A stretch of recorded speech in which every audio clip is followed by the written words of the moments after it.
almost there. Tonight on Public Access Live, my guest is none other than comedian, writer, radio personality, and I'm accusing him of acting as well. It's Gary Thompson, and that interview begins in 3, 2, 1.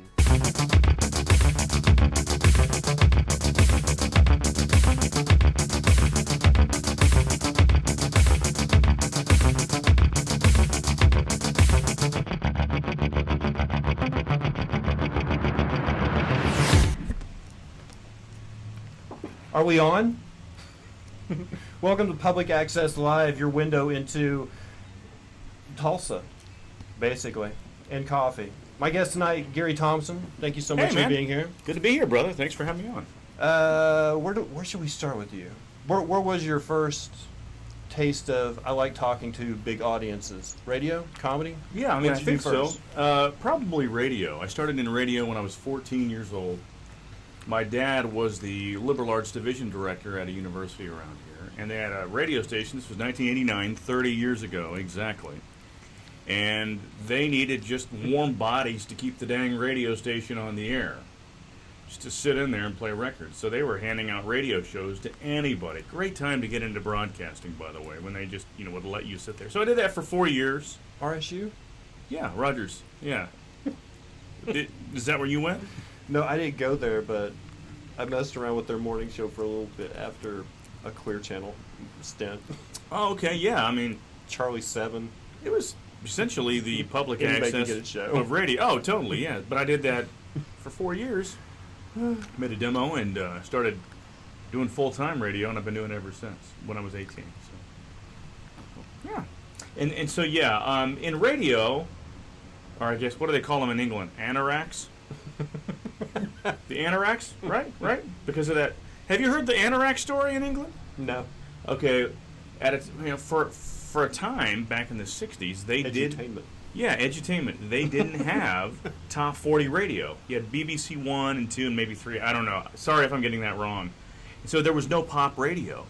And so some of these guys, they called themselves Anoraks because that's the name of the jacket that the sailors would wear. Is they would get out on this boat off the coast of England, and they would create a pirate radio station, and they beamed it in to the UK. And they had pirate pop radio, and it was really high in the ratings. And eventually the UK government had to take notice, and they're like, all right, fine, we'll start programming pop music in England. So they call the pirate radio people there Anoraks. Yes, Anoraks, train spotters. Sure, yeah. Yeah, exactly. So, useless facts from Gary. But yeah, so getting into radio it was really my first taste of wanting to entertain. When did the comedy thing pop in? I was almost 38 when I started stand-up. So it was about, 5, 6 years ago. I don't know, I'm not good at math. I'm 44 now, so 4, 5, 6. About 6 years ago, I started in stand-up in Las Vegas. I used to live in Vegas, worked for a radio network out there, and I'd been wanting to do it for a long time.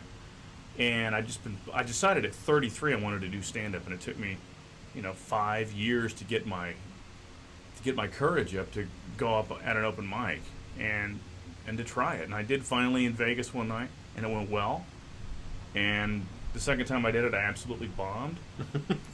And I told my wife I'm never going to do that again. Never, ever, ever going to do that again. But, it's kind of like any type of creative that you're created to do. It gets in your blood, and you just want to keep doing it. So. Do you think for a minute that if you have a really good set the first time up, it's kind of misleading? Oh, it's totally misleading.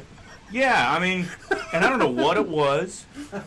I don't know how I had a good set. Hey, I'm good at this. My jokes sucked, It's kind of like, accidentally being good at a lot of things the first time. You know what I'm saying? I mean, you get a little ego going. But I fell in love first time. It's like they say if you do crack once, you're addicted to it or whatever. I had a really good first experience, and so I had to keep going back until I could get that experience again. So so most of my sets go okay now, except when you're trying out new material. I remember when I was hitting like mics every night that there was one open. Like that first year, you're just you're that guy. and you would be in it for a little while, and someone who you'd never seen before got up there and got a couple of laughs, and you see him go, man, that was awesome, I killed. And you're like, don't worry, it'll go away. Yeah, yeah, yeah. It's really misleading. But when you do well, if you're created to do it, Oh, yeah. you keep coming back, man. You got to keep going up and trying and trying and trying. There's something psychotic about it, I think. Mr. Thompson, what was the song request that you would dread playing on RSU? Thank you so much. Oh my gosh. Okay, so we had a big band format going on. Like Oh yeah, Glenn Miller. it was the only town. It was the only place in town you could get that fixed. Yeah, and I developed a taste for it. It was a Saturday show, wasn't it? No, actually, they probably had some on Saturday. They had a lot of blues and jazz on the weekends, besides the big band jazz. But weekdays, most of the time, they did big band music. That was their main format they programmed. But they gave me an 80s hair metal show on Saturday afternoon. So it's like, that was Glenn Miller. Here's Gary Thompson with Fight On! Shot through the heart! And so that's what I was doing. And I got the demo tape, man, and I sent it into a Christian radio station. And I got hired full time to do Christian radio overnights, midnight to 6. And you have not had fun in radio until you've talked to a woman at 3 a.m. calling up going, "Hello, my name is Madeline. The devil stole my vacuum cleaner, fixed it, and brought it back. What do I do?" I just said thank him and shut the door. You don't want to get that guy mad. You don't want to show he's really insecure. You want to be grateful toward Lucifer. Do you have a problem with radio DJs that actually dress like the format that they're playing? It's kind of weird. It's like, well, what's the point? I mean, you're like, you never had a studded neck collar before you started doing our 80s metal show. Right. Right. Are you going through some changes, are we? Yeah, I did experience that a little bit, but thankfully I was present enough to understand it. It's like you never see a country music DJ that wearing tennis shoes. It's like they always have to have boots on. Right. Like, why? Yeah, I don't know. Maybe they're trying. I did a little bit of cowboying at one time. Guess what? I had a pair of tennis shoes. It's not like we're not allowed. Maybe they're just trying to internally get into the character. I don't think I ever answered this guy's question. Who asked the question? Mojo. Mojo. All right. So So the song request that you would. So the song request dread playing. I would dread playing would probably be something I would get big band requests in the middle of my 80s hair metal show. Like, really? Customers always right in that case? Yeah, no, they weren't. I remember one time I went up there. We had to bring our own music, so you had to bring your own music library from home. They didn't have their own library. You guys are on turntables? We had turntables. We had what are called cart machines, which are Yeah. essentially 8-track tapes. Pretty much. And then cassettes. We did a lot of cassette. And then like CD started to filter in toward the end of the year. This was 1989. So you were hand cueing music. Oh, it was great. And when you got a good mix, it felt like an art, and it felt like you made an accomplishment. Now it's just like MP3 playlists. You just click on this one. This Yeah. one's in the Yeah. in queue, and Right. They play their own. They play themselves, but. But it also works out well for places like Clear Channel that have like so many different radio stations, Yeah. and have one. And if one radio station like KMOD wants to access this country song on this file, they just go over and be like, "Oh yeah, this radio station plays it. We can play that." Click. You've got one guy sitting in a room. The music vault. Yeah, audio vault. Right. Sitting in his closet in Portland, being the DJ on 28 stations across the United States. Syndicated. Right. I mean, it's just he just sends his voice tracks out as they go, and it sounds like he's there in town, but he's not. So. Right. Who like the serial caller, Larry the Cable Guy? Like he started out as like his character. I don't remember that guy's real name. Chris saw him in he was in Nebraska, 20 years ago, Larry the Cable Guy, and he was wearing like a 3-button polo knit shirt. He wasn't like it's all an act. Yeah, he wasn't like overplaying and exaggerating the No. hick aspect of his stand-up comedy. His last name was some Christie or something. But Or he used to call up. It was like a segment on radio stations, and of course, the DJ had the cues, and then they would just hit the play button, and You're right. Yeah, and he was So- like a serial call-in I guy. didn't know that. Yeah, it was like So a he trolling caller. He provided a morning show character. He was a syndicated caller rather than a syndicated radio. That's really cool. That's a really great idea. They did one before that. It was the old 104.5 before it was Z. You know, it had Banana and Mel in the morning. Oh yeah, I grew up listening to those guys. And they had one too. Carl the Engineer. They had a guy, Okay. a troll caller a Okay. segment and that was like on, coast to coast. Different radio stations were playing that same segment. Roy D. Mercer from KMOD was syndicated nationally. Did you ever listen to that? Oh yeah, Okay. oh yeah. How could you not? It's Tulsa, Oklahoma. We have barbecue sauce and a guy on the radio who's going to whoop your ass. I mean, that's it. He's gonna open a can. Well, honestly, I mean, before the Brady revival, in the past 20 years, what was Tulsa known for? Before we, Don Williams living on Tulsa time. I don't it's know. probably. We were known for a song about us. That was it. Hey, Digger Dog, thank you. New Zealand in the house. What? Let's see. Customer is always on the verge of a good slapping. Nicely done. Good wordplay there. Rock 2. Oh, GAM Rock 2. Oh, yeah, I forgot Oh my gosh. Who remembers GAM Rock 2? Well- Who is that? my sister. We used to stay up at night because you would gospel according to music. On KXOJ at Yeah. the time, it was at 100.9. Yeah, and it was from like I think 6 to midnight, and then at midnight it turned into the really heavy stuff, the White too. Heart. Yeah. and And I Striper came- was like the pussy of the bands that they played after midnight. Honestly, Pussy. it was. It was. Well, I mean, it's true.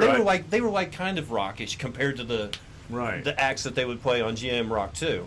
And it was all listener supported from 6 p.m. to 6 a.m. And in other words, they didn't play any commercials. It was all listener supported, like they took donations. Small battery operated radio right under the pillow so the parents couldn't hear. Are you serious? I'm not kidding. I'm listening to Jesus music. My parents are Satanists. They're going to hate this. Why would you have to hide, Christian rock? Okay, my mom took a real turn for the words whenever Farrell and Farrell came out, and their sound they changed their sound to a little more punk. Oh, really? Yeah, my mom was like, "Oh, it was KCFO was playing Farrell and Farrell." Yeah, on 98.5 Yeah, at the and time. Isaac Whitty's parents, John and Yeah. Vicky Joe Whitty, were doing little comedy segments and stuff Good people, on yeah. KCFO. Oh my gosh, I forgot and that about was my mom's station, 98.5. Yeah. Well, we wanted the Wow. rougher stuff. So you listen to KXOJ Rock too. The gospel according. Yeah, when I first started. Dude, I went to a school that had an album burning. Are you kidding me? Are you what? Where? Which one? Not gonna say. Oh, not Not for a minute. not gonna out the witch burners. huh? Nope. Never. Yeah, I started- You know who you are. I was the midnight to 6 DJ on, and we still called it the gospel according to music, but it wasn't Rock 2 when I joined. We were still playing. They had gone contemporary Christian all day because KCFO went off the air. They got sold to another station and went country, and so we picked up that playing like the Four Hymn and the Michael W. Smith and the Amy Grant 24/7 by that time. I worked periodically for an upstart Clear Channel project. Yeah, what was it? KMRX 101.5. Yeah, 101.5. I totally remember that. And I loved their music playlist better than I liked The Edge, but you weren't going to beat The Edge at that time in that No. format. Plus, it was KMRX was a way low power radio station. We were at the building at 41st and Hudson. yeah, I worked there not at KMRX. I worked for the sports station there. Very short, Sixth floor. Yeah, for a while, and then KMRX changed over to It became- Live 101.5 under Seth Andrews. Oh yeah, I thought it went after KMRX. I thought it went Contemporary Christian It did. and then Hispanic. Yeah, when the Contemporary Christian was Live 101.5. When they were playing something a little bit younger, they were trying to Younger. grab the younger audience that KXOJ wasn't hitting. Which, by the way, I work for KXOJ now. I've moved all around the country, but I'm back at KXOJ. But now we're at 94.1. So you're on KXOJ 2? Is that what it's called? No, I'm KXOJ 1, 94.1 FM. We switched from 100.9 to 94.1 about 2 years ago. Now Okay. we've got a huge 100,000 watt signal for KXOJ. So, still Contemporary Christian. Does that ever get in the way of your comedy? No, my comedy's all clean. I mean, Have you ever wanted to not do clean comedy, but it would affect the day job? No, because that's just not who I am. I mean, there's stuff that you can talk about on a comedy stage that you can't talk about on KXOJ. Like, I got divorced a couple of years ago. I can't go on KXOJ and go, so, my ex-wife, yada, yada, yada. I can't say that on KXOJ. I just don't talk about it. But I mean, there are certain things I do talk about in my comedy that I can't talk about on KXOJ, but it's all clean still. Well, I know the difference between when I've done work on radio and when I've done work on stage. And you have to be transparent on stage. But on the radio, you're just accenting the music and you're smarting off between the songs or saying something that's and heartwarming. unless they see your face, they never know the intent. Right. Yeah. Is he being sarcastic? You know, Right. a truth told sarcastically still sounds like a lie. It's true. You know what I mean? Yeah. Absolutely. So, radio, there's a little more to hide behind. Mm-hmm. Yeah, I mean, and you're talking in shorter snippets on the radio. I talk 20 to 60 seconds. Yeah, just fill in. Yeah, just I'm the segue to commercial. Yeah. Hi. Exactly. It's like, hey, I'm here to tell you the time and temperature. Have you ever wanted like a morning show? Have you ever wanted like a 4-hour like talk intensive segment-driven show? Not really. I Not mean, really? You like the music to be the star of the show? yeah, that's just kind of the paradigm I came up under. I always like to be the guy kind of smarting off with a one-liner over the song intro. Are you in the traffic flow work hours? Yeah, like my show is on from 3 p.m. to 7 p.m., which is The drive home. drive home every day. Okay. And so I just keep it simple, man. Do you interact much with people that call in, or is it just kind A of little bit. Hi, what's your request? It's keep it simple. Yeah, I'm busy. It's mostly I got to hit another timestamp. It's mostly just let the music be the star, and then I'm there as a friendly friend to occasionally say something that warms the heart, or emits a smile or a chuckle, or to be informative. It's not about me, in other words. Do you find that Oh, okay. Yeah, I'm just kind of. Hey, how's it going? Do you kind of feel that out though? I mean, do you have like different emotions like when you're on the when you're like, okay, I've got to do a segment here, and like I'm feeling like there's somebody out there that needs some encouragement, or I mean, Not really. I feel like I'm gonna be funny here, or there's an open door to. Yeah, I pre-write stuff to say every time I stop to talk. I pre-write it before my show. I make sure that I'm using the right number of words. I make sure that I'm not talking for too long. I probably do a joke an hour. You probably know your time better than anybody. I mean, like when you get on stage. Like some people are like, I had no idea I'd been up there for 5 minutes, but I mean, when you're writing for, I have to get this thought conveyed in this amount of time. You have an internal clock that develops. Definitely. You ever got the light? You're like, nope. I knew the light was coming on. I waited before the guy lifted his light. Usually I'm off before the light. I am too. Yeah. Short segments. We've got a commercial to do. Let's see. Hey Dub, hey Gary, hey Vatrix, thank you. Thank you for being here. Dub, is your comedy uploaded anywhere? No, there was a video on YouTube, but YouTube took it down. Why did they take it down, Dubsky? Because someone didn't care for the fact of, okay, my original closer, and this just goes to show you that some people are just looking for an excuse to get mad at you. I was accused of being racist because I had something to say in my closer about the next, about Idris Elba being the next James Bond. Oh, okay. But that is just a setup to me talking about people with Down syndrome, which is actually a much more offensive thing. But they were still mad about the black James Bond, and I'm like, why are you mad? Yes, that's insensitive.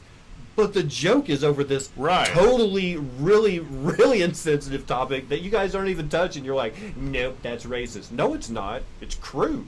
There's a difference. They missed a golden opportunity to be mad at the main point. That's why I don't have a video on YouTube. Okay. Happens.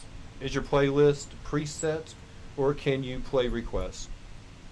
The playlist is pretty much done a week in advance on most radio stations, at least here in the States. There are all request shows, where the DJ is free to throw some in here and there, but not on our station. I do have a show on Friday afternoons called the 10 at 5, and occasionally I'll throw in a request here and there, but it's always something that's well within our playlist and nothing that I'm going, hey, we're going to go back in the vault here to 1980 whatever. Yeah, because there is no such thing as vintage contemporary Christian. Not really. It progresses and gets better, but you Right. never really go back and listen to the old stuff ever. Listening to vintage Christian music is kind of like watching yourself do an open mic from 20 years ago. It's like, oh, why were we doing this? Ouch. But, you know, just like bad stand-up, when you're doing it early on, it's a necessary step to getting better. So who was it that said never be afraid to be bad on your way to being good? If you're scared of being bad, you're never going to do anything. Well, So if you Google it, nothing comes up. It's yours. Hey, enough.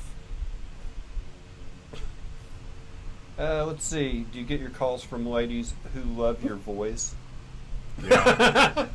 Even on the Christian one. Yeah, except, you know, I mean, you know, it happened. It happens occasionally on Christian radio. I mean, they're not hitting on me because they know it's inappropriate. But I used to Do have. they? Well, we can hope. I used to have it happen on a country station quite a bit. I got hit on quite a bit through the country station. Did you twang up your voice for the country station, or were you still? Not really. I don't really need to. I do have, especially, you know, the folks in the UK probably can sense that I have already kind of an Oklahoma tint to my American accent. The things that the people in the UK notice the most is our nasally tone. Really? Mm-hmm. I notice how polite you folks are, Right. and I ask why. I think appreciate it. I just don't get it. The reason, you know, the whole American having it nasally, that's why we're called septics, right? Called septics? Isn't that the reasoning behind the term septics? It's because we're all nasally. Oh, that makes sense. There's a whole underground list of racial terms For Americans? for white people. Oh, really? Yes. Ooh, I'd like to know. A friend of mine was born in West London, moved here about 10 years ago, but his family spread everywhere. His dad lived on the south coast of England, his mother lived in Sweden, his brother lives in Australia. So he's taking a flight to Australia, and a couple of the Aussies have terms for the British. Really? Yes. So there's kind of a thing going on Yes. And apparently the Japanese and Chinese don't like each other either, but I don't know how they express it. I have no idea. So Japanese. Yeah, bad sushi. I don't know. there. Yeah. Oh yeah, well we use the ginger sauce for this. We use it for this. The ginger sauce wars. Oh man, I can't do it yet. That's a perfect segue to some food porn, but we're not there yet. You said it always ends up on food. It always ends up that right there. Almost just talking about Japanese and Asian people. I was like, food. Oh, yeah. It's an excuse. Asian's my favorite type, but let's just move on to something else because we don't want to get over onto that. Your favorite type. Is there? I think we own that, don't we? Contemporary Christian music. Oh, is that an American thing? Yeah. I think not only that, but I think that's like a white American thing. Yeah. I mean, like contemporary black gospel is definitely of the African American community, but Well, gospel music is international, but I'm just saying oh, like yeah. Okay, good point. like Hillsong owns. Oh, yeah. Yeah. There's so many Karens right now. It's the truth. Can we talk about the Shadows of the Empire's sweatshirt? Oh, this? Shadows of the what? Shadows of the Empire? That's just it's a Rebel Alliance symbol, but yeah. Yeah, I don't know. You know what? Are you? Chris was asking me this earlier. Are you a Star Wars fan? I was like, I mean, I like the movies, but I mainly bought this because it was $12 at Walmart. Yeah, you gave the world Christian music, for fuck's sake. Thank you. You're welcome. Yeah, hey, I didn't. I just play it to feed my family homes. Okay, you know. I didn't make the music. I just broadcast. How about this? This is a good radio question. the six plays a day song, whatever the hot number one song is, and you hear it like 6 times a day in rotation. The top 40 rotation that that Bill Drake created in the 1960s. Yeah. Yeah. It's, how bad do you not want to hear that song ever again? You're like, please fall down to like number 41, please. Yeah, exactly. And if I'm going to be honest, I just turn it down in the studio and watch YouTube videos. Does Christian radio have its own top 40? Oh, definitely. Do yeah. they have so there is a Christian 6 plays a day song? Oh yeah, totally. We've got our own charts. We've got our own awards. I know the Dove Awards. Yeah, our own Grammy types called the Doves. Yeah, we've got our whole cottage industry. That's now it's now owned by mainstream record labels like Sony and Disney. They bought all the Christian labels because they're like, well, why can't we have a piece of this multi-billion-dollar? Disney's it's a big industry. That's where I think the next platform's coming from. There's a lot of people leaving Twitch right now and leaving YouTube to go to a new platform called DLive. DLive. Yeah, that's it's a new gaming or streaming, sharing like we're doing now kind of platform. The problem with that is they're like, we're tired of the rules on Twitch. We're tired of the rules on YouTube. We're going to go to this new place and do this. And if they start cutting into the profits of either Amazon or Google, who own the YouTube Twitch, one of them's just going to buy them up. And then you're going to be right under the same rules again. But I'm like, Disney doesn't have a platform. Maybe Disney can buy DLive, and then it's Disney, Google, and Amazon fighting it out. Of time. How do you think the corporate wars are going to go? What side are you going to be on? I'm going to be on whichever side still allows organic foods. I'm old. I was on the Sears and Roebuck side. That didn't pan out. I'm looking for a new faction now. There'll always be a market for walking into a Sears and buying a lawnmower. No. The Sears here used to be cool, though. Downstairs they had That's something a guy over 40 would say. The Sears here used to be cool, though. Really? No, that's what a guy almost 50 would say. You're almost 50? You look really good, man. I'm not hitting on you. I'm just saying for 50. I don't remember if you mentioned this or not. Is the divorce final before you keep harassing me? Before you continue with this harassment, sir? All right. We're going to get into some legal downstairs, the Sears at 21st and Yale, mm-hmm. used to go in there, and they had it was the lawn and garden department, but for some reason they thought, hey, let's put a kiosk right here that has fresh roasted nuts and homemade popcorn. Are you serious? Yeah, you could get nuts and popcorn and hard candy. They're tricking all out like a bank lobby. Good for you guys, Sears. You can get popcorn about anywhere now. Somebody found out how easy that is to entice people. I got arrested once, and I'm in the back of the car. He's like, fresh popcorn. I'm like, wow, fantastic. Thanks, officer. It's great. He's like, you want the kettle corn? I was like, okay, yeah, we can do that. Can you feed it to me? My hands are cuffed. So Disney has a piece of the pie. Not yet, but they probably will. I didn't really get arrested, by the way. Would you? It was all hyperbole. I was just trying to set up an absurd situation involving popcorn. Let's see. Would you sooner listen to Christian music or all Justin Bieber's albums for 4 hours? So what could you take for 4 hours? Basically, is what this question is. Christian music, because I'm used to it, and there's a great variety of different genres within Christian. Who's number one on the Christian charts right now? Right now, I don't know either. I think Lauren Daigle. She's got that song "You Say." That it was a top 40 hit here recently. She came from the Christian industry. What I notice is Hillsong will come out with a song that's really good. Mm-hmm. Not necessarily tap your foot to, but a very good praise song, right? Mm-hmm. A lot of emotion. And then some jackwad from the country music scene will take that same song and cut out the words Jesus and turn it into a love song and go to the top of the charts with it. Have you seen how they're like...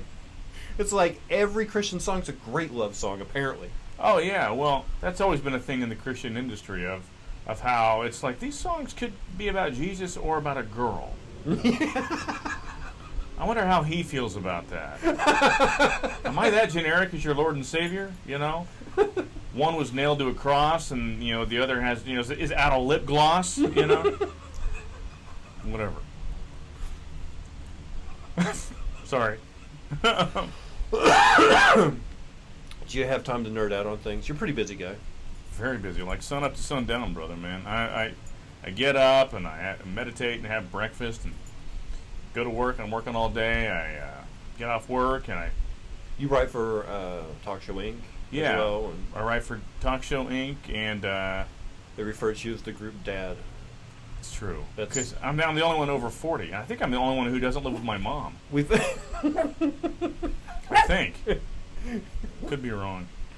that's not good because basically you're saying that Zahava is Landry's mom. Oh crap! I didn't know you guys lived together. Sorry, Landry. Sorry, Zahava. I thought Zahava has time to watch this. He's too busy taking care of dogs.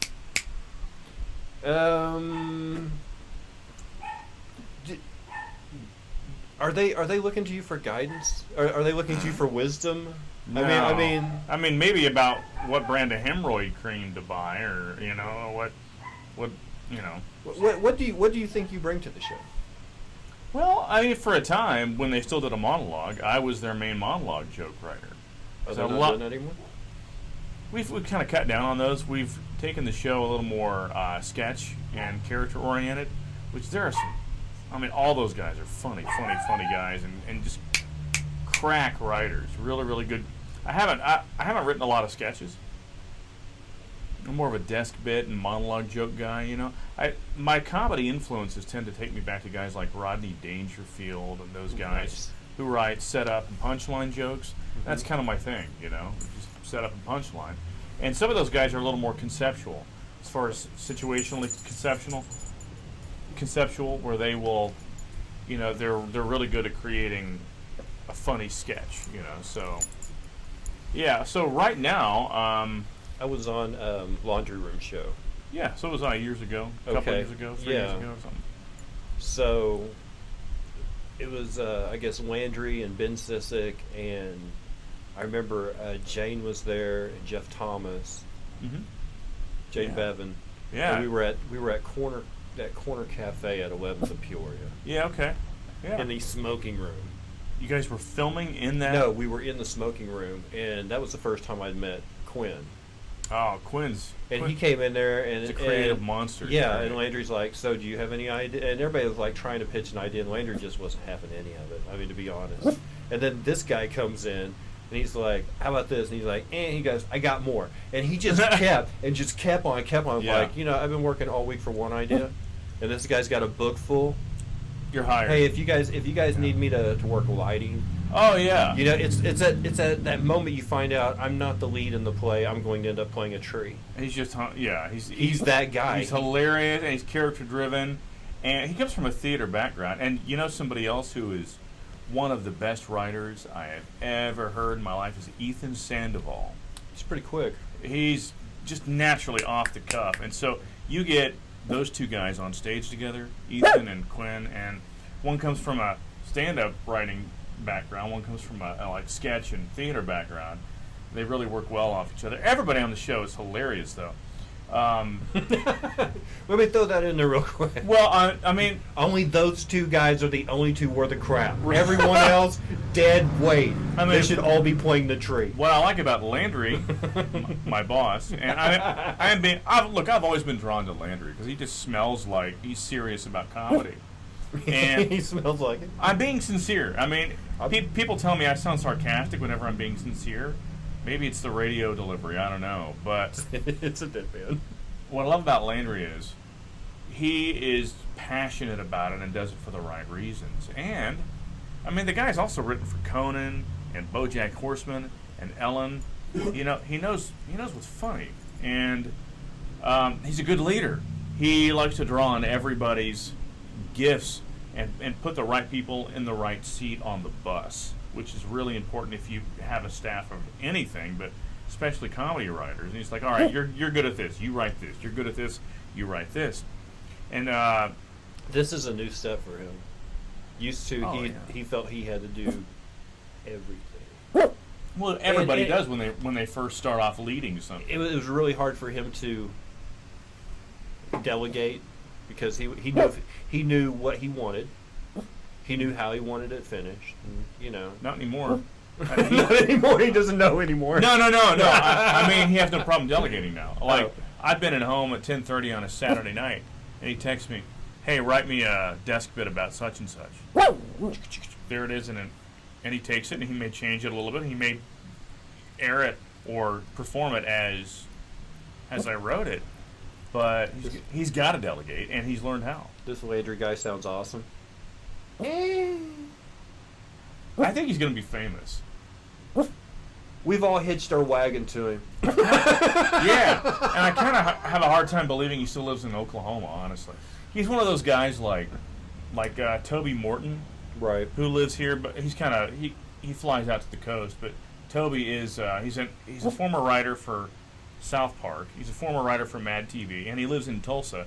And I get to write with him a little bit sometimes, and I'm just like, it's kind of like when I found out I was going to get to write jokes for Landry. I was like, what are these people interested in me for? But I'm just honored, and I'm, like you said, hitching my wagon. Any advice to someone newly married? Yes, Guyver just got married. Good for you. On Saturday. Man. Good for you. How old is Guyver? Do we know how old he is? I'm gonna say late 30s.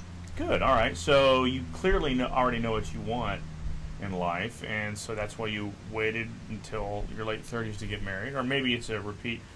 I'm gonna say, why are you watching streams and not kissing that new bride? She's got gas. Okay, he's 38. She's 28. Okay, you're taking state. Well done. Good job, man. No, that's what they tell me with my girlfriend, that I'm taking state because she's so out of my league. People are like, "Why is she dating you?" And I'm like, maybe she thinks I'm funny. I don't know. Funny guys get beautiful women too. And she's really. But the thing that first drew me to my girlfriend was her sense of humor, because we were friends on Facebook for months before we actually met in person, and we became really good friends. I would say as best you can, be your spouse's best friend. I'll go with that. Yeah, That's good. yeah. I don't go with meeting people online though. I had this. I tried to pick up MySpace Tom one time. Woo! What do you say, Chris? The camera, like while he was doing something. Okay, now it's better. Okay. Yeah, MySpace Tom. I mean, he reached out to me first, so I thought, why not? What are you gonna do? Yeah. And he's not doing much these days, so he's probably available. Is there still MySpace?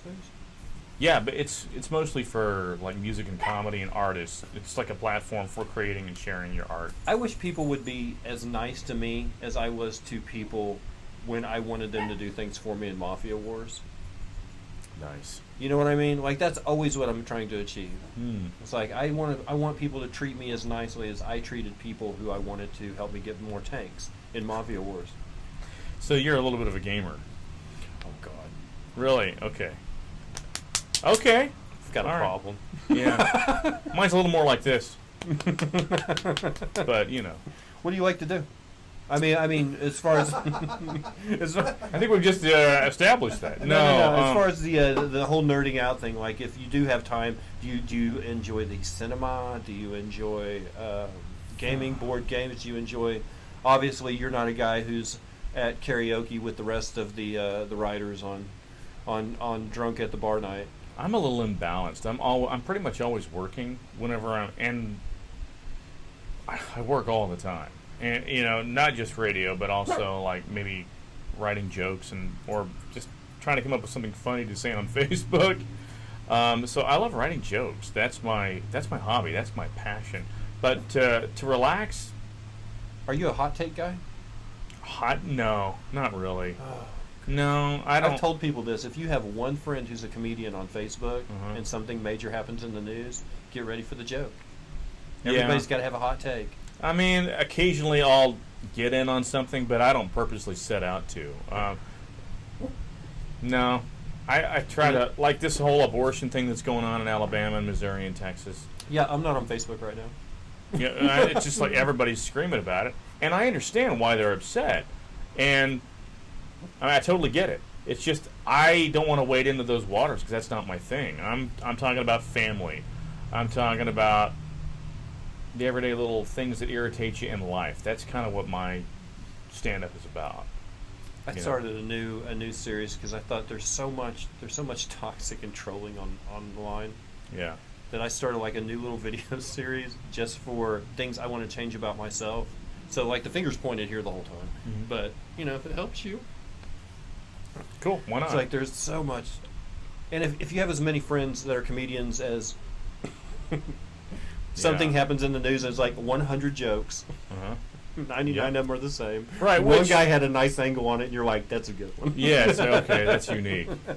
Yeah, that's what we all try to do is to mine the gold nugget out of the coal. You know. Not that. Wait, gold doesn't. I'm sorry, diamond out of the coal. See, this is That's why he's in radio. Exactly. So I don't have to do science. Chemistry. Right. What so you don't really have time to is there any movies that you feel like you missed out on? I still haven't seen Endgame. I don't care. What? Yeah, I still haven't seen Endgame and I don't care. Oh, jeez. I'll see it when I see it. I just don't care about movies, and I think it's because my. What? You're like me with the they're like, oh, I don't want to spoil it for you. You're like, go ahead, I don't care. Yeah, it's like I'm gonna give a rip. I don't have the. I don't have the attention. This old guy's talking now, boys. I don't have the attention span Go to bed, old man. to watch a movie. It's like, oh, really? I'm going to take 2 hours? I could be, seriously, like no, Chris not said, anymore. I 2.5 to 3 hours. I could be- Every movie's an epic now. I could be napping. Yes. You know? I mean- But I'm married. So 2.5 hours in a dark theater with my wife and the armrest goes up, guess what? Look out. You know what I mean? It's time to get busy. If she goes, hey, do you want to go see a movie? I don't even care. I've actually paid full price to see Legally Blonde 2 because she wanted to. sorry. Now here's No, the thing. it's okay. Here's the thing. Chick flick, okay, meh, not a big deal. Sequels, I hate sequels. Absolutely despise them. With some exceptions. One exception. Rocky 2's better than Rocky 1. Undeniably. Really? Is it really? Yes. And Yes. there are people who believe Empire Strikes Back is No. better than. But that than A doesn't New count. Hope. That is one story chopped into thirds. Okay. It's not a sequel. fascinating. And the James Bond's not a sequel. Right, they're just independent little vignettes. Yes. Right, or big vignettes or whatever. Yes. Whereas the classic money grab sequel, oh, we didn't realize we were going to make this much money off the original. Let's make another one. Right. You know those? Yeah, there are lots of those. Yeah, I hate those. So what I did was I took my wife to this one with the foreknowledge that if ever I want to get out of a movie, I have a get out of jail free card now. Very nice. See, give and take, compromise. Mm-hmm. That's what marriage is all But about. yeah, if you told me, hey, we're gonna go see Avengers Endgame, I'd still be like, how long's that movie? I'm snuggled with my wife for how long? Might get a nap in. Who knows? Popcorn, some concessions. Yeah. I mean, if I'm spending $100 a seat, basically, why not treat it like a spa day? Nice. Making me Good point. sad. You might as well. What'd he say? Yeah, I'm making him sad. He loves movies. I like Oh, movies okay. too. I just don't. I'm not the guy who has to be there opening night. Sure. You guys are the second people to ask me today if I like movies. And go ahead. No, what do you think? What do you think the limit is for spoilers? Like a movie came out. When did Endgame come out? Like 3 weeks ago, 2 weeks ago, 3 weeks ago. I'm gonna say. And I don't care. People are still walking around with like, "Have you seen it?" Because I don't want to spoil it for I'm you. gonna It's say- like 3 weeks. I'm Who gonna cares? go. I'm gonna go 6 months. So you can't talk about the movie for 6 months. If it's a big movie, some people are busy and they don't have time to get out and see it. And I just think it's courteous to go, hey, spoiler alert, for 6 months after that. It's like, if you can't make time to see a movie you want to see in 6 months, you're too busy or you don't care about the movie enough to avoid spoilers. Okay. That's just my opinion. A counterpoint. Okay? Jesus comes back, does that ruin it for you? If Jesus comes back, does that ruin it for you? There are those that would argue. There are those that would No, argue. don't spoil it for me. There are those that would argue that Jesus' return is going to be a lot more cool than some dang movie. So you're not even going to care about movies.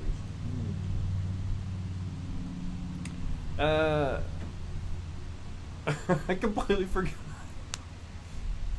I forgot my lines. So there's actually, oh yeah, the counterpoint. You said 6 months. Yeah.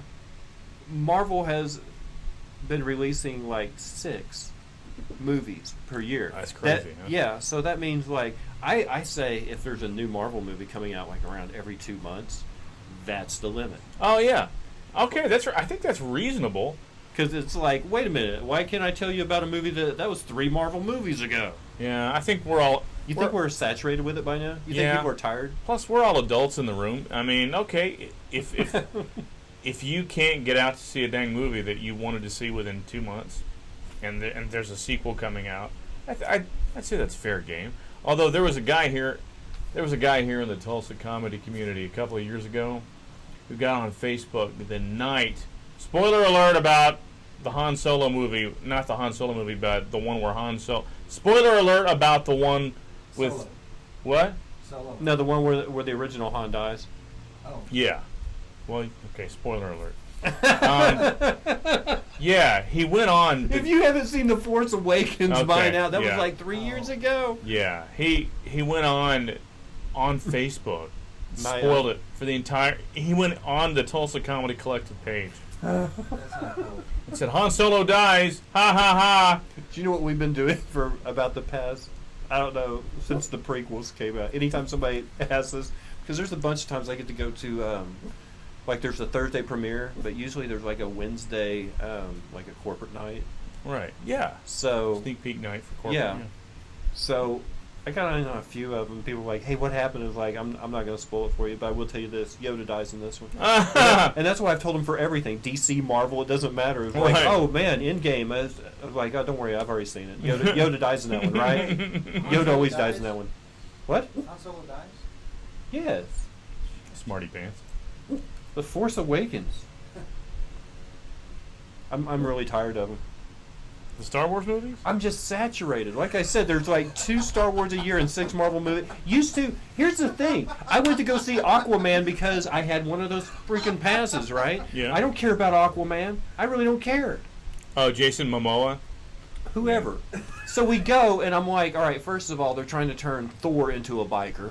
That was the first thing I noticed. And I'm like, okay, I get it. You're taking from this because this was hugely successful, and you're taking from this, which was also hugely, it's like Sons of Anarchy meets Thor. And it's like, okay, I get it. Sure. He's that guy. I haven't seen it. I've hardly seen any of them. Here's the thing. When we're leaving, all I could think is that movie was predictably well done. The CGI was crisp. All the lighting was excellent.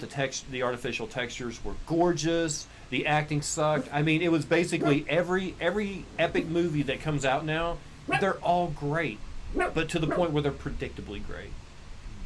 And that is, I think, what's happening with the saturation of Marvel and DC and. That's a very good point. And I'm just sitting here marveling over your oh yeah, this is about to be about you. your refined palate toward movies. I'm like, okay.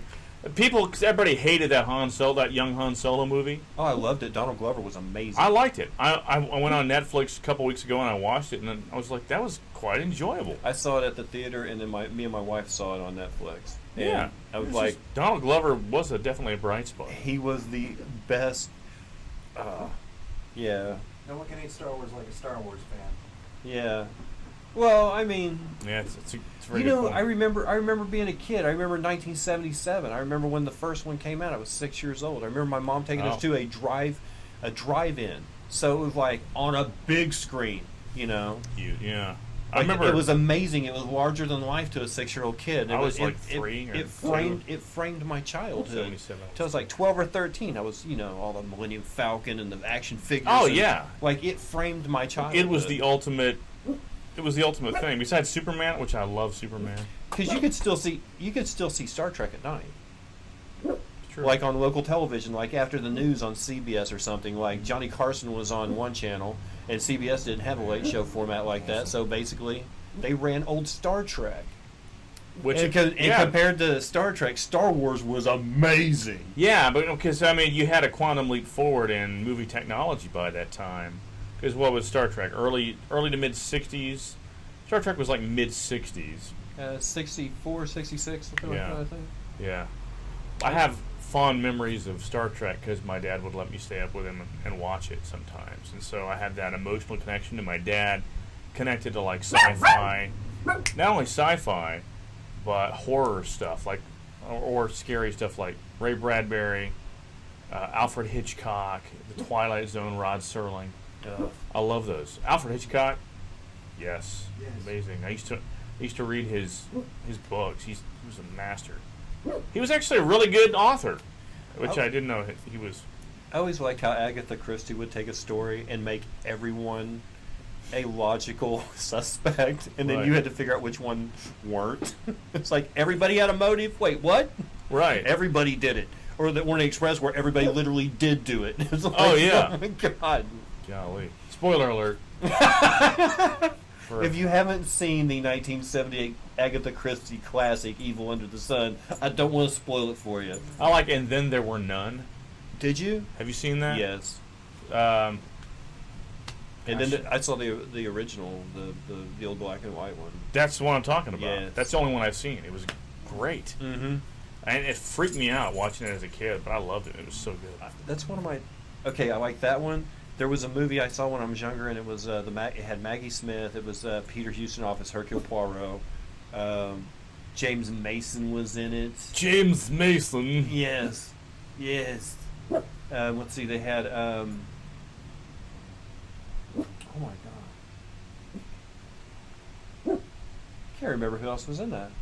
Which one was it? Evil. Murder Under the Sun? Was it Evil Under the Sun or Murder Under the Sun?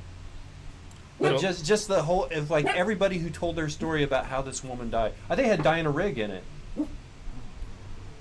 But everybody that told their story when he was walking around questioning everybody, they all had a motive and they all had a way of killing her. And it was like, well, what do you do now? Keeps it interesting. Well, I mean, but up to that point, I think in my childhood, any story I'd read, everybody was innocent, and then you Right. found out afterwards that one person was guilty. Whereas in her stories, everyone's guilty, and then you find out, well, no, just one of them was, and the rest of them just hated Right. the person. Right, yeah. Which, you know, I mean, I cut my mystery palette on fine mystery writing like Scooby-Doo, you know, Where Are You? Oh, that's a should we say spoiler alert in front of that Guyver? Reichenbach falls, Sherlock dies. Spoiler alert. Maybe I should have alerted you beforehand. Wait a minute, that kind of is outside the spoiler alert. Let's see, that came out in the Strand magazine in the late 1800s. Yeah, I think 100. I think we're well within the 100-year realm of spoiler I alert. just think the fact that you know that about the Strand magazine, 1800s.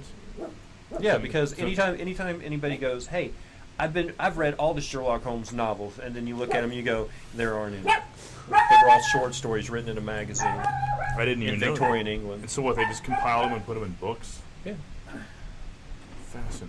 but they're short stories. I've read all the Sherlock Holmes novels. Sure you have, sport. I like when you call someone sport or champ. Champ's a good one. I save Champ for people who are wearing military uniform. Ah. The Stolen Valor people. Hey, what you got going on there, Champ? It's like, oh, Navy hat, Army blues. If right? I just catch someone in a lie, it's usually sport. If it's a huge lie, it's Yeah. Champ. Huge lie. What about Chief? What do you do with Chief? I think Chief you just reserve for people who are lying about being Indians. Oh, wow! See, racist jokes. Only guys over 40. He's still calling them, he's not saying Native American. He's saying Indian. I guess, but isn't that acceptable here? You could say the American Indian community because they still refer to themselves. How white are you?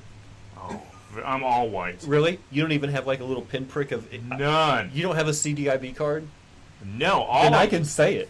all of my ancestry came out of the UK. I am a card-carrying department, bureau, or whatever. Bureau of Indian Affairs. Yes. I have a CDIB card, and I have a voter's card for the Cherokee Nation. So you're part Native American. Or I can call them Indians. Not me. I can call them by derogatory terms. We prefer the term casino owner Americans. If you don't mind. Okay, that's racist, but it's pretty funny. No, all of my ancestors. I did 23andMe, and I am what you call a British mutt. English, Irish, Welsh, Scottish. All. Really? Pretty much all my ancestors were extremely racist when it came to who they wanted to climb into bed with. You know what? We've talked about it on this show before. Gary is the exception to the rule. We've always said that, everybody's got a little Genghis Khan in them. Not me. Because he was None. he was the rapiest person in history. Not me. No. Seriously, 35 million Yeah. people. It's Oh, I like know. 1 in 200 people in the earth have Genghis Khan DNA, but you don't. I don't. I heard Patton Oswalt talking about it, and I don't know if my ancestors were just elitist or just really so stupid they didn't realize there was more than just white British people out there to mix it up with. So I'd like to counter that with, I think your ancestors were very quick. They were very fast on their feet to outrun Genghis Khan. maybe, or did Genghis make it to Great Britain? I don't think he did. I mean, the Romans did, but I don't even have any like Mediterranean in me, which is Weird. Which is strange because the Romans took over Great Britain and brought Christianity there. Not elitist, you have Welsh. Thank you. You guys refer to the Welsh as... You could be elitist in Welsh. So are the Welsh the ones who marry their sisters in Great Britain? No, that's people from Norfolk. I don't think they say Norfolk. I think you've just... I think you've just hickified yourself. I think it's... Isn't it Norfolk? Norfolk? People... I don't know. No, sheep. Oh, sheep. Okay, yeah, we call them. We have people from Arkansas here. The people from Arkansas are kind of like the Welsh of the United States. It's always the neighbor. Like when Yeah. you go up to Washington State, Uh-huh. you're like, you guys are hillbillies, and they're like, Right. you haven't seen the people in Oregon yet. When I lived in Ohio, it was people from West Virginia. Oh, Kentucky too. Like True. I was True. good friends. I was good friends with Shay Adams before he passed away, Okay. and he was actually born in Kentucky. Mhm. His dad moved to Florida. They grew up there, but I was telling him something about I was going to show up to his wedding wearing a denim, like a Canadian tuxedo, Canadian tuxedo. and I was going to get a wig. I told him I was going to wear a Kentucky waterfall. a mullet, right? Yeah, a Billy Ray Cyrus, like a full, not like a little Richard Marx, but like the full, all the way to the butt kind of thing. And he's Nice. like, whoa.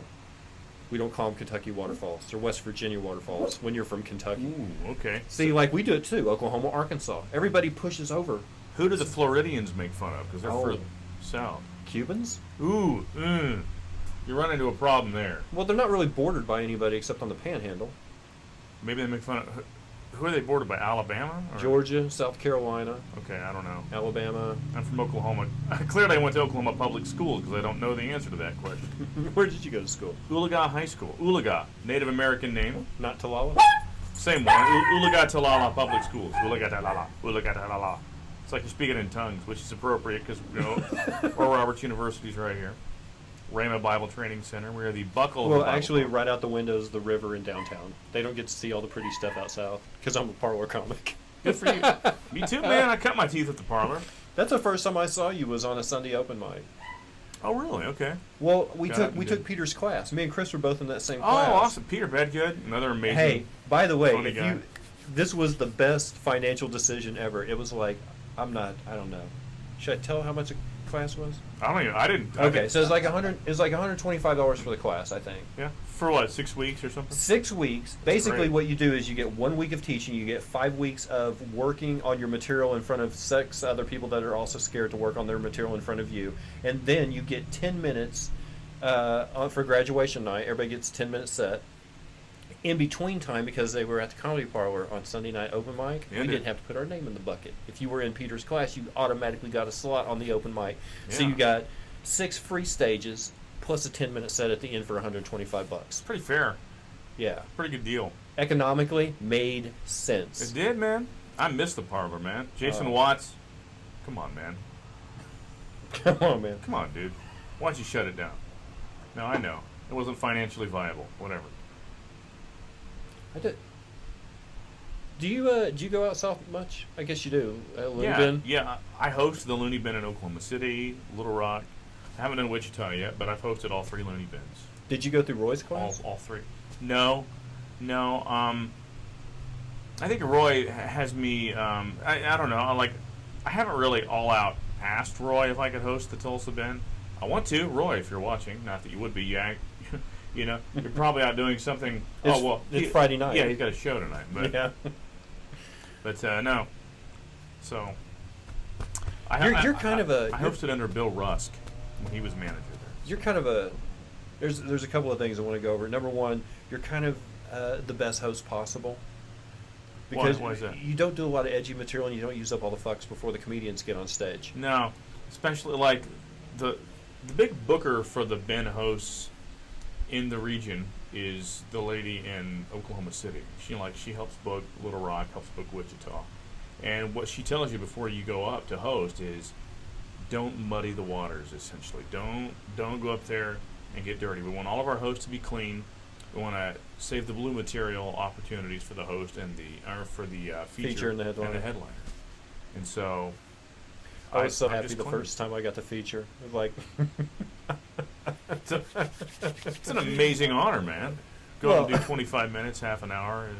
but just to be able to say, you know, I don't have to sit there and self-correct my jokes in my head for if I was hosting. Right.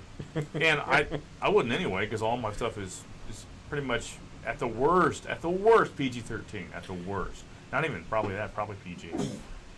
What do you think about the what do you think about the comedians in our group? Like me, you, Jeff Thomas, CR, let's see, Fritchie and Rickshaw, they're over 40 now. Okay, our age group. Yes. When I think about them, I think they're talented. Do you think we should have our own show? Do you think we should do an over 40 show? Call it old timers? Definitely, or something. I don't know, but do you think it would find an audience? I mean, if we got, as Roy Johnson says, manager at the Looney Bin here, if you get out there and pound the pavement and promote it, it'll get an audience. I think so. Yeah, if we promote it. I don't know why it wouldn't. There's some pretty competent guys on that list. Like, some of my favorites. You know who I love is, who's kind of in this group? Is TJ Clark over 40 yet? No, I think he's in his early 30s, but Michael Zampino. Sam. I He's mean, young too, isn't he? Yeah, he's 30s, but Frischie's amazing. Like, I've done a little show booking on the side, and I always try to reach for Zampino or Frischie because they're solid. And C.R. Parsons. Gosh, I can't believe I didn't mention him. C.R. Parsons, funny, solid comic. And he can do... Can play about any room. He can do clean, he can do dirty, so awesome. Where you at on food? Let's get in there. All right. Wait. I eat mostly fruits and vegetables. Really? I'm not a vegan or a vegetarian, but I lost 70 pounds and I've kept it off for 5 years doing the Weight Watchers app. What? Yeah, I was kind of chubby. Yeah. Really? Got on Weight Watchers in Vegas, did it for a few months there, and over the course of 2 years lost 70 pounds. It just slowly shed off. I just track everything I eat, do the point system, and most of my food is fruits and veggies and lean meats. Do you find your occupation has anything to do with poor eating habits? Like when you're stuck at a certain position for a certain amount of time, you're waiting for top of the hour for the big break to come on, so you can actually walk away from the board for a second. Yeah, I mean, I definitely have a sedentary job. I sit at I write commercials, I produce commercials. So radio guys tend to be notoriously fat, or at least chubby. And I was getting there, man. And about the time I started stand up, I got on Weight Watchers and slowly started losing the weight. So what kind of fruits and veg? I mean, is there other disciplines that you're part of now, like no flour or less sugar, or I'm only sugar? No. I mean, because know this and know that tend to be fad diets. They may work, they may have a purpose, but I feel like long term the best way to keep weight off is to not say, oh, I can't have any of this or I can't have any of that. It's just to do everything you do in moderation. I still eat stuff that's horrible for me, but I just eat very little of it. So pork and heroin. Exactly. As long as it's in moderation. Thank you. Pork and heroin. Was it Oscar Wilde that says, do all things in moderation, especially moderation? Cut loose now and then. You're supposed to cut loose. You're a human. Be a little excessive now and then, but just now and then. Don't live a lifestyle of it. It's not good. Yeah, but then again, he's also the same person that said a cynic is someone who knows the price of everything and the value of nothing. There you go. But I agree with that one quote from Oscar Wilde. I agree with that one. I also agree with Taken this, out of context. with this Oscar Wilde quote. He said, if you're going to tell the truth, make sure you make them laugh so they won't kill you. That's it. Here's another Oscar Wilde. Big girls don't cry; they go shopping.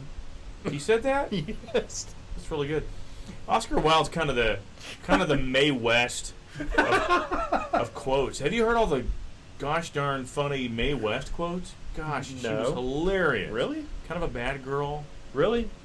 I've just heard the one. I think I saw a movie with her and W.C. Fields in it one time. Oh, she was like, "Come on up and see me sometime." Yeah, everybody knows that one. She was so funny. Sassy. Yeah, smart. Yeah. Are you hoping the next Mrs. Thompson will pattern somewhere in the realm of Mae West? I know who the new Miss. I know who the next Mrs. Thompson's going to be. What does Mr. Thompson have at Thanksgiving? Is that one of your be moderate? Did you go crazy on holiday meals? You can kind of let loose a little bit on holiday meals. You know, you say, all right, this is Thanksgiving. I'm going to eat whatever I want. And you have a cheat day. Do you go pre-baggy pants, or do you just undo the button on the pants that you wear? My family's really free, so I just take them off. Another underwear Thanksgiving. Right, that's right. We call it... It's Boxing Day. We call it... exactly, you beat me there. We call it Boxing Day because of our boxers. Not because of, helping the poor. Well, if you're so tragically white, then are we talking turkey, mashed potatoes, stuffing? Are we talking like? Is there anything exotic at or a little green bean casserole? Whoa, we're getting a little crazy now. I mean, what? I think the most exotic thing is probably the cranberry sauce. Really? Yeah. Except, you know what? Does anybody eat it at your family? It's always on the table, but I've never seen anybody dig into it. It's a good point about cranberry sauce in general, but my daughter loves it, and she wants the stuff out of the can, the stuff that comes pre-formed in that big glop. Oh yeah, it should have the rings from the can on the outside of it. My daughter loves that. She grew up with it. My girlfriend's a really good cook, and so she's got me eating more exotic stuff, but it's all very healthy. She's a great nutritious cook. Do you eat any of the exotic, like Indian, Thai? Oh, we eat all that. Did you go India Palace? Yeah, we go there. And what's your spicy range? You like the korma, the creamier, sweeter stuff, tikka masala, or you go like the full vindaloo? Full out stuff. I mean, my girlfriend and I want to be crying when we walk out, and not literal just, and not just because of the bill. You know what? I thought it was very, especially as courteous. It's reasonable. It's reasonable. Okay, I've worked in food service, and I know you don't complain about service. You just don't, because basically, it's good service there. But how good? This is my question. Good enough. This is my question. No, it's better than good. But that's part of the question. You literally couldn't take a bite of the naan bread, or you would just barely get a drink out of your tea, and someone was over there refilling it. Like, it felt like anytime I make a move at the table, too good. Someone is going to replace, like, that bite I just took out of my rice or something. It's That's like, true. And then they're like, "Is there anything else we can get for you?" And you're like, "I just want to be able to eat for like a minute and a half." I'm drinking my chai, and they're constantly filling it up. I had to say, "Thank you, I'm good. I'm good. Just let me, And he was like, "Okay, that's fine." So this is where you tip them for leaving you alone. They just want to make a good impression. They do, but I'm almost thinking it's almost like a financial decision. Because, no, because restaurants work on turnover. It's not how much they charge for the meal. It's how many times they can get that seat turned over in a food service. It's like, okay, during our lunchtime, we want that table filled and refilled 3 times. They just want to get 3 to 4 times is basically someone stuff you full and get you out of it. Yeah. So if those people are at India Palace or at your table so much that you can't carry on a conversation at the table, they're kind of getting you out the door quick. That's a good point. I'm sorry that happened to you. They're normally pretty reasonable, because we normally go like on a Saturday afternoon and it's not slamming. It's steady, but the only time we've been in there and it was just absolutely slammed to line out the door was on New Year's Eve. Really? Yeah. because nothing else was open. Oh. Or maybe it was Christmas Eve. I forget which one. It wasn't like the Ralphie and the Christmas Story. Yeah, I was about to say Ralphie and Randy at the Chinese restaurant. Right. But it was one of those holidays, and I called them up and I said, "Hey, what time do you guys open?" We open at 5. Okay. Should I make a reservation? They're like, "No. As long as you show up around 5, you'll be good." We show up. We were the only ones there. It was great. We walk in, and within 15 minutes of us getting there, every seat is taken, a line out the door and down the sidewalk. We did. I've been in there twice, and both times it seems like the guy who was at the table the most, because it's a team effort. They are always. Oh, it's true. Yeah, they're always. But the guy who was at the table the most, he looked like the perfect Bollywood actor. His hair was just. Oh yeah, he had the televangelist hair. It was absolutely shiny black. Yeah. Perfectly parted in the middle and feathered on both sides around the ears, and the perfect Tom Selleck. I mean, makes just, you jealous, doesn't it? and he was tall, and I'm like, Oh, that's Roland. You know Roland? I know Roland, yeah. he looked like somebody who I had seen in a background of. Yeah. He's got a great look. Yes, it's absolutely immaculate. Wait, is there a man crush going on here? Is that what's happening? No. Not that there's anything wrong No. with it. Chwenga. Yeah, he's great. Oh, okay. Yeah. He knows the name of these guys. The names of these guys. Chris likes to eat places and basically go in and say, "I don't want the hot that you give people. I want the hot stuff like you're mad at me. Treat me like a son of a bitch He's and like, make me cry." Okay. He's like, all right. And so the maitre d' winks at somebody, and has like a special little signal, and then they bring out the hot tray. Well, we used to have a place there called Juanito's Restaurant, and they had the salsa on the table. Yeah. But they also had the 1 to 5 pepper sauce that you could ask for specials. Like, I want 5 pepper sauce. It's a special And- knock. Yeah, and they would bring out this thing with rubber gloves, and they'd be like, "Okay, Are you here." serious? Wow. I mean, it was very much a production. But I don't do that. I like the. I don't go for the stuff that's hot here, like spicy hot. I like the horseradish hot to get you up here. Oh, The yeah. stuff that opens your nose, and you're like, I can see the inside of my nostrils, kind of thing. It's climbing up into your brain Yeah. and trying to pull your lobes out. Yeah. The stuff that just basically exfoliates the top layer of skin on your Yeah. tongue. Mhm. I'm not interested. The next day when I'm You're a pro. you know what I mean? I Oh, mean, yeah. I don't do the super. I've actually tried to hurt him. I have. I at our shop we would make breakfast in the morning, and I would do pepper gravy. Ooh. But- Yeah. Very good. I love but- that. Biscuits and gravy. Yes, but not black pepper. What I would do Not is pepper. I would take habanero peppers and jalapeno Oh. peppers, and I would chop them up real fine, and I cook them down in butter, and make a jalapeno oil, or a Ooh, so it gets all over everything. or a habanero oil. And clings to And stuff. that plus the flour was my roux, and Oh then my the milk gosh. on top of that. So when I say pepper gravy, like I would add sriracha. I would literally add everything I could to make that gravy hot. And he'd be like, "Hey, it's pretty good today." I'm like, "Come on, man."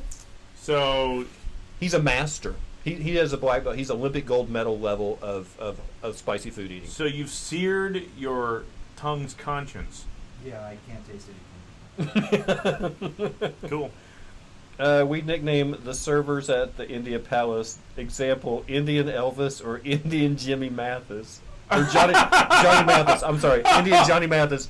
He might be is Roland the Indian Johnny Mathis? Yeah, he's real tall. Yes. Yeah, yeah. Okay, I've had that guy. Like, yeah, Well- he's fantastic. Great look. Not like Great that. look.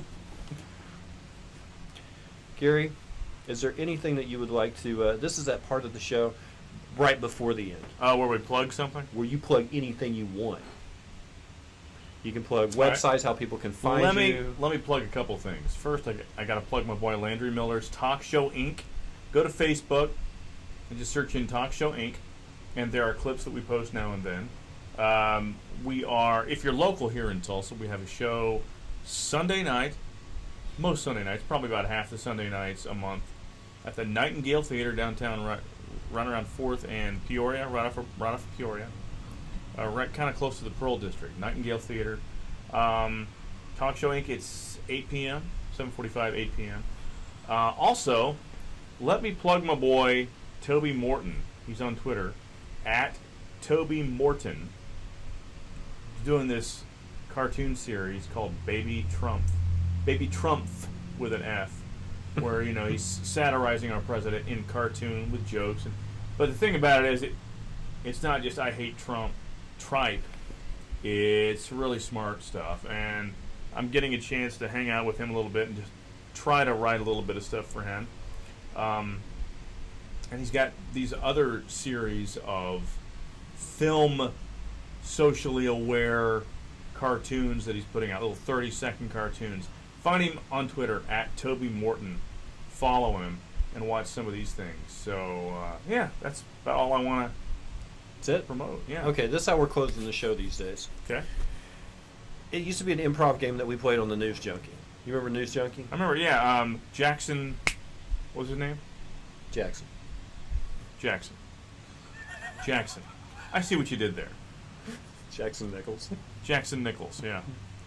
So we played this game, and it was always we would bring someone from the audience on stage, and as the panelists would go around, we'd guess their name, where we thought they were from, and a secret that nobody knew about them. Well, we have turned this into the closing segment of this show now, Awesome. But it's a bit of a more introspective game. What we do now is, if you met yourself for the first time, just saw yourself across the street for the first time, what do you think your name is?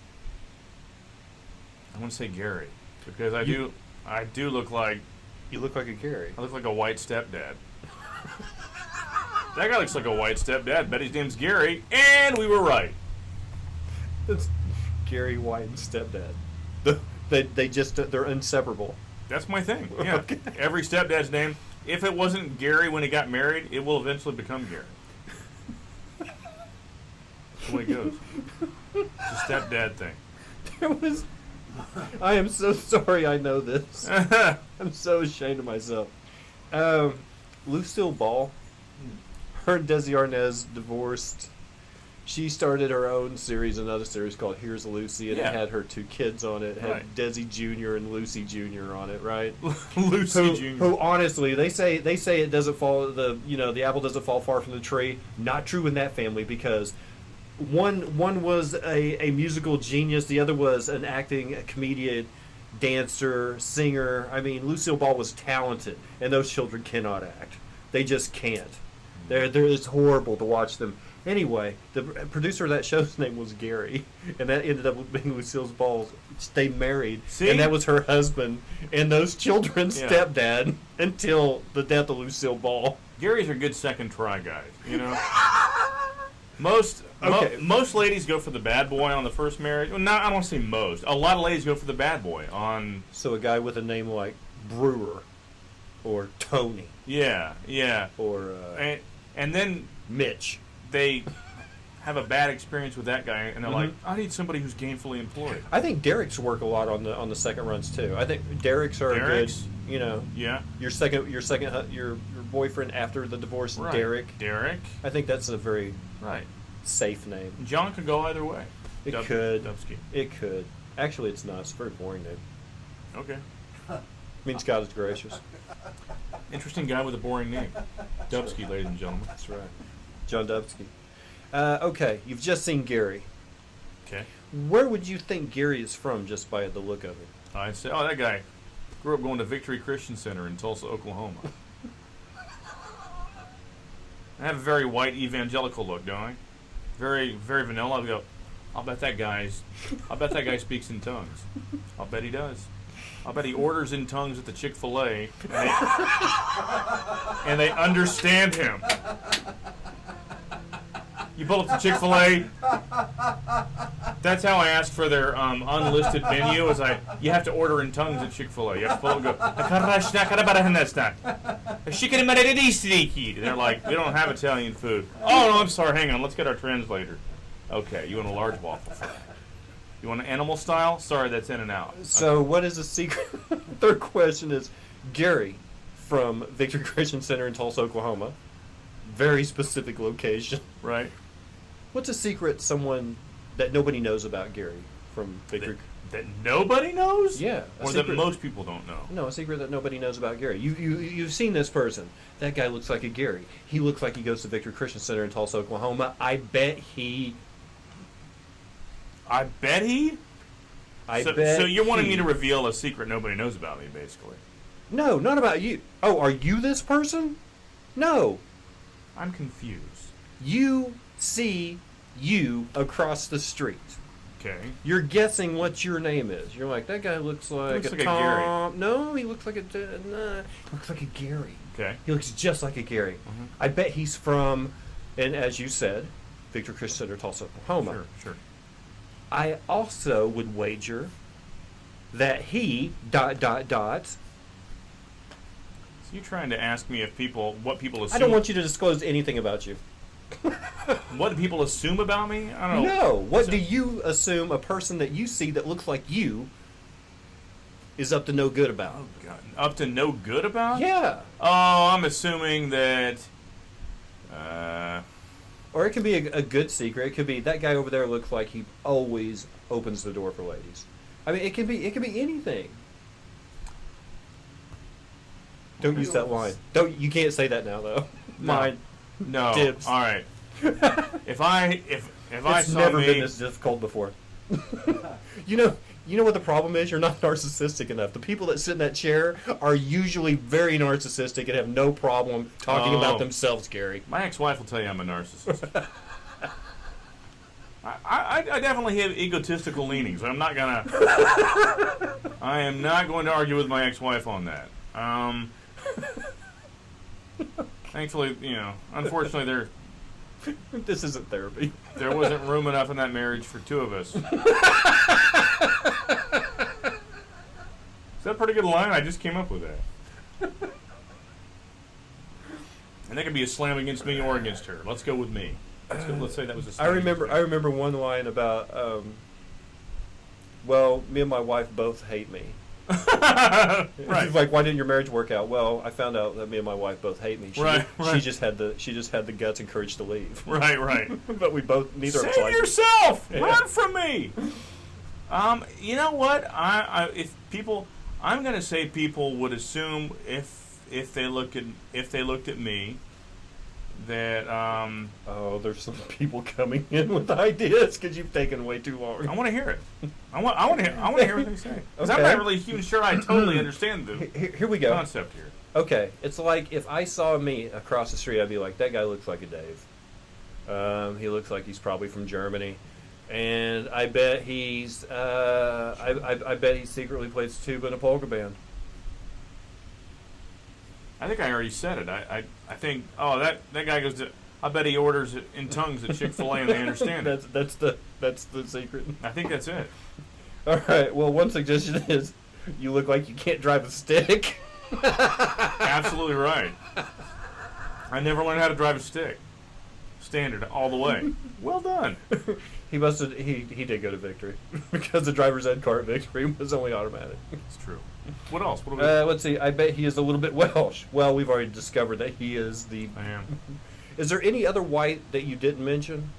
Pole, maybe? I got some German. German? Well, A little bit of German. so you have fatherland and motherland? Yeah, exactly. That pretty much covers it. Just a little bit of German, a little bit of Norman, If you have French, you are awfully white. which is ancient French. For those of you who don't know. Okay. It's good times. Good Gary times. Thompson, thank you so much for being here. Dubsky, thank you for having me. You can catch Gary's work on. Are they streaming? Talk Show Week now? The last comment. What was the last comment, Chris? I bet he doesn't like movies. Well done. Gary from Victor Christian Center in Spoiler Tulsa alert. doesn't like movies. Talk Show Inc. You know what? I don't know, but if they are streaming, you can connect to it. You can connect to it through the Facebook page. Okay, so Yeah. that's that. Yeah. All right. Thank you so much, Gary. Thanks for having me on. We'll be Appreciate right back in a little bit. I'm gonna let him raid the fridge, and we're kicking him out.